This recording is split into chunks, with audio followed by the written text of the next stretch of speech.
A political fight is brewing, but not between Democrats and Republicans. They actually agree on one thing, and it's preventing independents from organizing under a new name. Fox 10's Ashlie Rodriguez is live from the state capitol tonight to break this down for us. Ashlie. Hey guys, so the No Labels Party changed its name to the Arizona Independent Party, but through legislation and lawsuits, Democrats and Republicans are trying to reverse that. Why? Well, it depends on who you ask.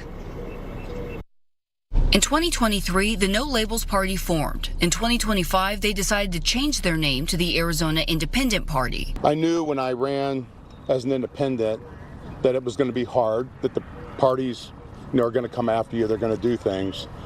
But this is actually absurd. Since Arizona's Secretary of State Adrian Fontes signed off on the name change, there's been 3 separate lawsuits challenging the party's existence from the Arizona Republicans, Arizona Democrats, and Arizona Citizens Clean Elections Commission. And now, Republican State Senator TJ Shope has filed SB 1609. Many people also just write into the line independent because they don't wish to be a part of either party, which is part of our voter history in this state for decades, and it's not anything that we're trying to change.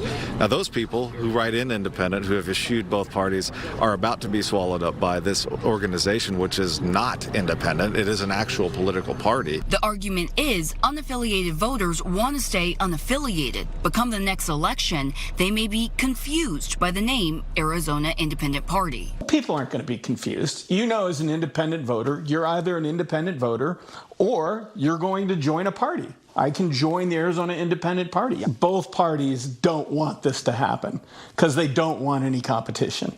So they do not want to have this to be successful. Right now, around 35% of Arizona residents identify as independent. To win an election, they would need to pull voters away from Democrats and Republicans. And while the other parties don't want that, independents want ballot access. Establishing a party means independent candidates would only need to collect 20,000 signatures to get on the ballot and not the 140,000 without one.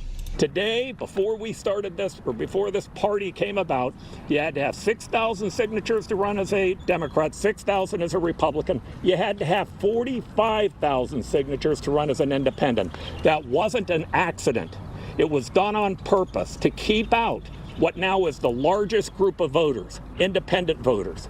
And why do they want to keep them out? Because they want to protect the duopoly, the monopoly. They want to stop real competition. So, with Democrats and Republicans in agreement about the Arizona Independent Party, it is likely that SB 1609 will pass. Now, Chuck Coughlin suspects that as a Democrat running for re-election, Governor Hobbs would sign that bill into law. And if that happens, it would be up to the Arizona Independent Party to bring their fight to the courts. We'll see what happens.